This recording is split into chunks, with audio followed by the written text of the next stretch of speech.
मनाजिले Karbala 60 हिजरी 27 रजब अपने नाना हजरत मोहम्मद मुस्तफ़ा सल्लल्लाहु अलैहि वालैहि वसल्लम के रोज़े मुबारक पर आखिरी हाजिरी देने के बाद इमाम हुसैन शहर मदीना छोड़कर मक्का की जानिब चल पड़े और 4 शाबान को मक्का पहुंचे और 8 जुल्हिज्जतुल हराम को मक्का से करबला की तरफ चल पड़े। इस सफर में इमाम हुसैन रदियल्लाहु अन्हु ने तकरीबन 20 जगहों पर स्टे किया। उनमें से चंद मकामात जहां कोई वाकया पेश आया वो मकामात हम आपको दिखाएंगे। पहली डेस्टिनेशन बुस्तान इब्ने आमिर क्रॉस करने के बाद जब इमाम हुसैन रदियल्लाहु अन्हु दूसरी मंजिल सफ़ाह पर पहुंचे तो वहां आपकी मुलाकात अरबी के एक मशहूर शायर फरजदक से हुई जो बाय चांस कूफा से ही आ रहा था। आपने इससे कूफा की सिचुएशन के बारे में पूछा तो उसने कहा, ए नवासे रसूल, उनके दिल तो आपकी फेवर में है लेकिन उनकी तलवारें आपके अगेंस्ट हैं। इमाम हुसैन का तीसरा स्टे जाते इर्क नामी सुनसान और वीरान जगह पर हुआ जहां एक शख्स बशीर बिन गालिब ने इमाम हुसैन के काफले वालों को टेंट्स लगाते देखा तो वो बड़ा हैरान हुआ। फिर उसने आकर इमाम हुसैन से मुलाकात की तो दौरान गुफ्तगू इमाम हुसैन ने उसे अपने सफर का मकसद बताया और साथ अपनी शहादत की खबर भी दी। इमाम हुसैन का चौथा स्टे हाजिज था। इस मकाम पर आले रसूल ने कुछ देर आराम फरमाया और इमाम हुसैन रदियल्लाहु अन्हु ने कूफा वालों के लिए एक खत लिखा और उसे हजरत कैस के हाथों कूफा वालों को रवाना किया।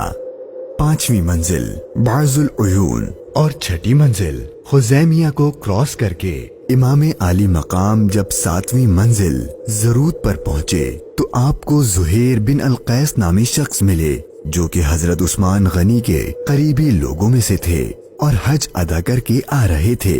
उसने जैसे ही इमाम हुसैन से मुलाकात की तो उसने अपने घर जाने के बजाय इमाम हुसैन का रफीक सफर बनने को प्रेफर किया। 8वीं मंजिल सालिबिया पर एक गमनाक इमाम हुसैन के इंतजार में थी। यही वो मकाम था जहां आपके चचाजाद भाई हजरत मुस्लिम बिन अकील और उनके 2 बेटों की शहादत की दर्दनाक खबर मिली। इस पर आपने खुतबा इरशाद फरमाया और हालात की संगीनी से काफले वालों को आगाह कर दिया ताकि कोई जाना चाहे तो चला जाए, लेकिन आपके साथ सफर शुरू करने वालों में से किसी ने पीठ न फेरी। मुश्किलात में इजाफा और जर्नी डिफिकल्ट होती जा रही थी क्योंकि इब्ने जियाद गवर्नर कूफा को इमाम हुसैन के आने की खबर मिल गई थी और उसने अपने बहादुर और माहिर कमांडर हुर को 1000 का लश्कर देकर इमाम हुसैन को गिरफ्तार करने भेज दिया। इमाम हुसैन जुहाला, बतने उकबा और शराफ से गुजरने के बाद जब 12वीं मंजिल सुरात पहुंचे तो आपका सामना हुर और उसके 1000 के लश्कर से हुआ।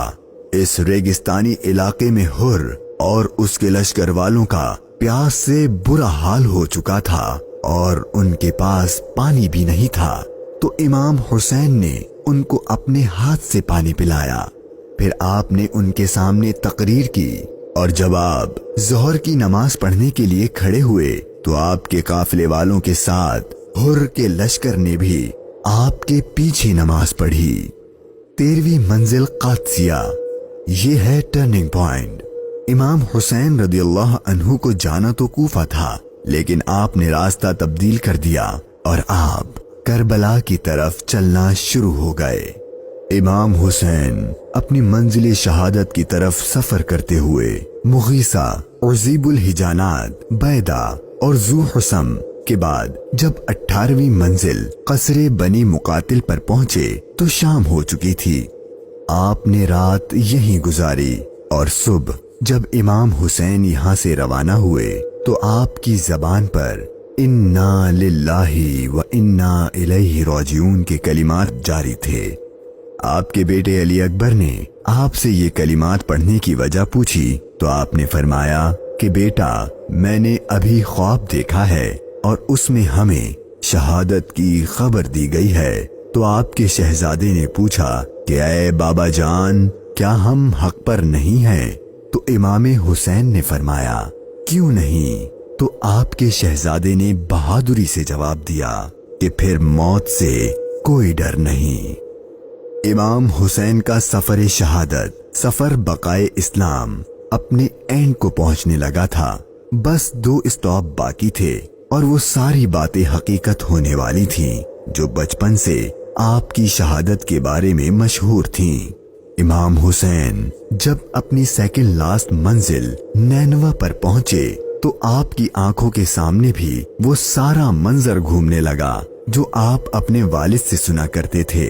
ابھی امام نے تھوڑا ہی فاصلہ طے کیا تھا، ایک ریگستان میدان نظر آیا اور ابھی وہ سارا قیامت خیز منظر آپ کی نظروں میں گھوم ہی رہا تھا کہ ہر اپنے لشکر کے ساتھ ایک بار پھر آپ کے سامنے آ گیا اور اس نے بتایا کہ گورنر کوفہ ابن زیاد نے مجھے خط دیا ہے کہ آپ جس جگہ پر ہوں وہیں آپ کو روک لوں اور آپ کو ایک ایسی جگہ پر ٹھہراؤں جہاں پانی وغیرہ کچھ بھی نہ ہو۔ اور بالآخر آپ کا سفر اپنے اختتام کو پہنچا اور 2 محرم کے دن ابن زیاد کے حکم پر اس چٹیل ریگستانی میدان میں پورے قافلے اہل بیت نبوت اور ان کے اصحاب کو اس 1000 کے لشکر نے روک دیا۔ امام حسین نے دریافت فرمایا کہ اتنا تو بتاؤ کہ اس جگہ کا نام کیا ہے؟ تو جواب دیا گیا اس جگہ کو کربلا کہتے ہیں۔ تو امام حسین نے اپنے خاندان سے فرمایا کہ بس یہی ہمارے ٹھہرنے کی جگہ ہے، یہیں ہمارا خون بہایا جائے گا اور یہیں ہماری قبریں بنیں گی۔ یہاں یزیدی فوج کی گستاخیاں دیکھ کر امام حسین کو سب سے پہلے روکنے والے حضرت حر رضی اللہ عنہ امام حسین کی بارگاہ میں معافی مانگ کر حاضر ہوئے اور اپنی جان آپ پر قربان کر دی۔ یہی کربلا کا میدان آپ کے طویل سفر کی 20ویں اور آخری منزل تھی، اور 8 دن بعد اہل بیت اطہار پر ظلم و ستم کر کے آپ پر اور اہل بیت پاک پر پانی بند کر کے آپ کے ساتھیوں کو بھوک اور پیاس کی حالت میں شہید کر دیا گیا۔ اور 61 ہجری 10 محرم یعنی عاشور کے دن تپتے صحرا 3 دن کی بھوک اور پیاس اور سجدے کی حالت میں امام حسین کو شہید کر دیا گیا۔ انا للہ و انا الیہ راجعون۔